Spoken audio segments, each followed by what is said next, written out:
அமைச்சர் டக்ளஸின் அலுவலகத்திற்கு செய்தி சேகரிக்க சென்ற ஊடகவியலாளருக்கு விடுக்கப்பட்டுள்ள அச்சுறுத்தல். உயிர்த்த ஞாயிறு தாக்குதல் விசாரணை சஜித் அனுரவின் திட்டத்தை அம்பலப்படுத்திய கருதினால் இலங்கையில் தனிநபர் மாதாந்த செலவில் ஒரே மாதத்தில் ஏற்பட்ட மாற்றம். யாழ்ப்பாணம் வடமராட்சி கடற்பகுதியில் ஒருவர் கைது. சுமந்திரன் இடையேயான விரிசல் பின்னணியை முதன்முறையாக அம்பலப்படுத்தும் ஸ்ரீதரன். வவுனியாவில் புலம்பெயர் தமிழரால் இளம் குடும்பஸ்தருக்கு நேர்ந்த கதி.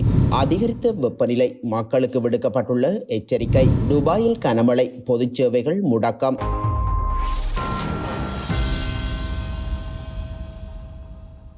புதுக்குடியிருப்பு மந்துவில் பகுதியில் அமைந்துள்ள அமைச்சர் டக்ளஸின் அலுவலகத்தில் இடம்பெற்ற மக்கள் சந்திப்பிற்கு செய்தி சேகரிக்க சென்ற ஊடகவியலாளருக்கு அச்சுறுத்தல் விடுக்கப்பட்டுள்ளது. குறித்த சம்பவம் நேற்றைய தினம் காலை இடம்பெற்றுள்ளது. முல்லைத்தீவு புதுக்குடியிருப்பு மந்துவில் கிராமத்தில் அமைச்சர் டக்ளஸ் தேவானந்தாவின் அலுவலகத்தில் அமைச்சர் உள்ளிட்ட குழுவினருக்கும் மக்களுக்கும் இடையில் மக்கள் சந்திப்பு இடம்பெற்றுள்ளது. இந்த சந்திப்பில் மக்கள் மற்றும் அமைச்சர் குழுவினரிடையே முரண்பாடு ஏற்பட்டுள்ளது. இந்த நிலையில் செய்தி சேகரிப்பதற்கு சென்றிருந்த முல்லைத்தீவு மாவட்ட ஊடகவியலாளர் ராசையா உதயகுமார் அதனை காணொலியாக பதிவு செய்துள்ளார்.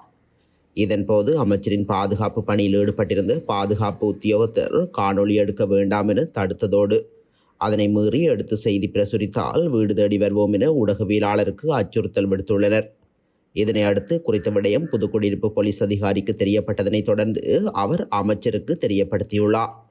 அத்துடன் மக்கள் சந்திப்பு முடிவடைந்து அமைச்சர் வெளியே வரும்போது வெளியில் நின்ற குறித்த ஊடகவியலாளரிடம் ஒரே அடிபிடி என்று கூறுங்கள் என கூறி சென்றுள்ளார். எதிர்வரும் தேர்தலில் ஐக்கிய மக்கள் சக்தி ஆட்சிக்கு வந்தால் ஈஸ்டர் ஞாயிறு குண்டுவெடிப்பு தொடர்பான விசாரணைகள் தொடர்பான தமது எதிர்கால நடவடிக்கைகள் குறித்து எழுத்து மூலம் தமக்கு அறிவிக்கப்பட்டுள்ளதாக கருதினால் பேராயர் மல்கம் ரஞ்சித் தெரிவித்துள்ளார்.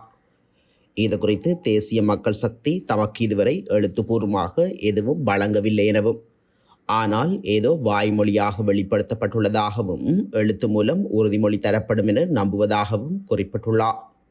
எதிர்காலத்தில் தம்மை சந்திப்பதற்கு தேசிய மக்கள் சக்தி நேரமுறை பெற்றுள்ளதாகவும் அது பயனளிக்கும் என நம்புவதாகவும் அவர் தெரிவித்துள்ளார். கொழும்பில் உள்ள பேராயர் இல்லத்தில் இடம்பெற்ற செய்தியாளர் சந்திப்பில் கருதினால் இதனை சுட்டிக்காட்டியுள்ளார். இலங்கையில் ஒருவரின் மாதாந்த வருமானம் ஜனவரி மாதத்துடன் ஒப்பிடுகையில் பிப்ரவரி மாதத்தில் குறைந்துள்ளதாகவும் மக்கள் தொகை கணக்கெடுப்பு மற்றும் புள்ளிவிவர திணைக்களம் தெரிவித்துள்ளது. இந்த ஆண்டு பிப்ரவரி மாதத்திற்கான அதிகாரப்பூர்வ வறுமை கோடு அட்டவணையை அந்த திணைக்களம் வெளியிட்டுள்ளது. இதன்படி நாட்டில் உள்ள ஒருவருக்கு அவர்களின் அடிப்படை தேவைகளை பூர்த்தி செய்ய மாதாந்தம் குறைந்தபட்சம் 16,975 ரூபாய் தேவைப்படுவதாக தெரிவிக்கப்பட்டுள்ளது. இதேவேளை கொழும்பு மாவட்டத்தில் வசிக்கும் ஒருவருக்கு அடிப்படை தேவைகளுக்கான குறைந்தபட்ச தொகை 18,308 ரூபாய் என தெரிவிக்கப்பட்டுள்ளது. மேலும் கடந்த மாதத்துடன் ஒப்பிடுகையில் நாட்டில் பணவீக்கம் குறைந்துள்ளது எனவும் தெரிவிக்கப்பட்டுள்ளது. யாழ்ப்பாணம் வடமராட்சி கிழக்கு கட்டைக்காடு கடற்பகுதியில் சட்டவிரோத கடற்றொழிலில் ஈடுபட்ட ஒருவர் கடற்படையினரால் கைது செய்யப்பட்டுள்ளார். பெட்டிலைக்கேணி கடற்படையினர் 17/4/2024 நேற்று மேற்கொண்டு திடீர் சுற்றி வளைப்பின் போதே இந்த கைது நடவடிக்கை இடம்பெற்றுள்ளது. குறித்த நபர் அனுமதியற்ற மின்னொளி பாய்ச்சி வலைகளை பயன்படுத்தி கடற்றொழிலில் ஈடுபட்டிருப்பதாக கடற்படையினர் தெரிவித்துள்ளனர். மேலும் கைது செய்யப்பட்ட நபர் கட்டைக்காடு பிரதேசத்தைச் சேர்ந்தவர் என்பதுடன் அவரது உடைமைகளும் மேலதிக சட்ட நடவடிக்கைகளுக்காக யாழ்ப்பாணம் கடற்றொழில் பரிசோதகரிடம் ஒப்படைக்கப்பட்டுள்ளதாக கடற்படை கூறியுள்ளது. சுமந்திரனுடைய கடிதம் கிடைத்த போதே எனக்கு தெரியும், எனது தலைவர் பதவி நீதிமன்ற கட்டளைக்கு உட்படுத்தப்பட போகின்றது என்று இவ்வாறு இலங்கை தமிழரசு கட்சியின் நாடாளுமன்ற உறுப்பினர் எஸ். ஸ்ரீதரன் தெரிவித்துள்ளார். லங்காஸ்ரீயின் ஊடரப்பு நிகழ்ச்சியில் கலந்து கொண்டு கேள்விகளுக்கு பதிலளிக்கும் போதே அவர் மேற்கண்டவாறு குறிப்பிட்டுள்ளார். இந்த விடயம் குறித்து அவர் மேலும் தெரிவிக்கையில், இலங்கை தமிழரசு கட்சியின் தலைவர் தெரிவின் பின்னர் சுமந்திரனிடமிருந்து ஒரு கடிதம் எனக்கு கிடைத்தது. அதற்கு நான் பதிலளிக்கவில்லை. அதில் ஜாப்பு மீறல்கள் குறித்தும் நீதி வாசகங்களை தமிழ் மற்றும் ஆங்கில மொழிகளிலும் குறிப்பிட்டிருந்தார். இந்த கடிதம் ஊடகங்களில் வெளிவந்த பின்னரே எனது மின்னஞ்சல் மற்றும் வாட்ஸ்அப் செயலிக்கு கிடைத்தது. இதில் எந்தெந்த விடயங்கள் எப்படி இருக்கும் என்று தெளிவாக குறிப்பிடப்பட்டிருந்தது. மேலும் வழக்கு தாக்கல் செய்யப்படும். நான் தலைவராக இயல்பாக இயங்க முடியாது என அந்த கடிதம் மூலம் ஊகித்து கொண்டேன். அதற்கு முன்னர் ஜனவரி 27ஆம் தேதி நாங்கள் தெரிவுக்கு சென்றபோது அவர் செயலாளர் பதவியை கேட்டதும் கூட என் மனதில் கீறல்களை ஏற்படுத்தி இருந்தது என அவர் கூறியுள்ளார்.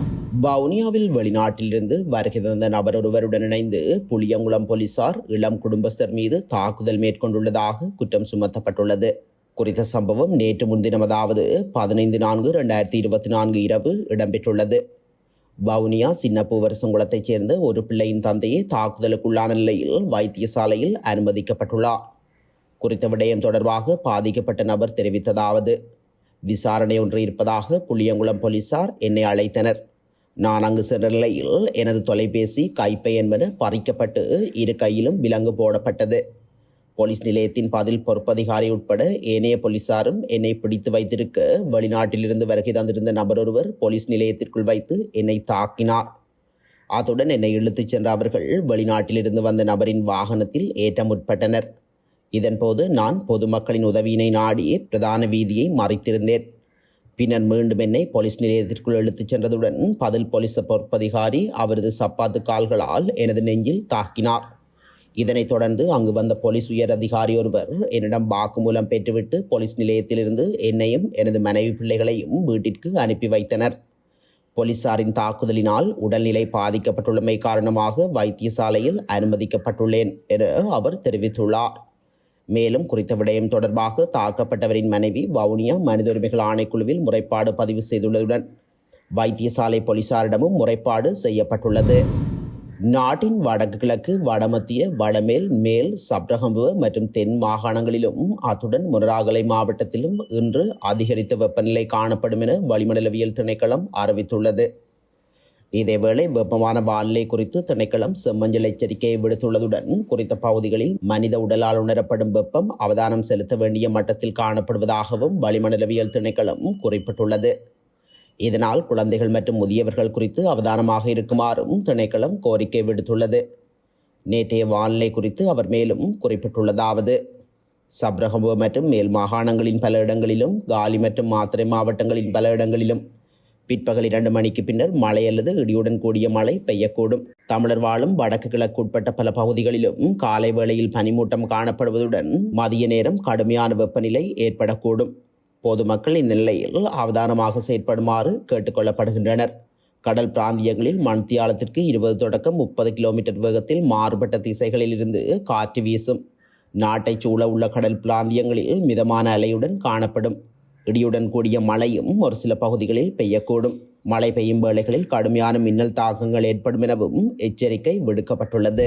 கடந்த 75 ஆண்டுகளுடன் ஒப்பிடுகையில் ஐக்கிய அரபு ராச்சியத்தில் பலத்த மழை பெய்துள்ளதாக தகவல் வெளியாகியுள்ளது. சில இடங்களில் 250 மில்லிமீட்டருக்கும் அதிக அளவிலான பலத்த மழை வீழ்ச்சி பதிவாகியுள்ளது. இந்த நிலையில் சிறந்த சுற்றுலா தலமாக விளங்கும் துபாயில் பலத்த மழை காரணமாக விமான சேவைகள் நிறுத்தப்பட்டுள்ளதுடன் பாடசாலைகளும் மூடப்பட்டுள்ளதாக தெரிவிக்கப்படுகின்றது.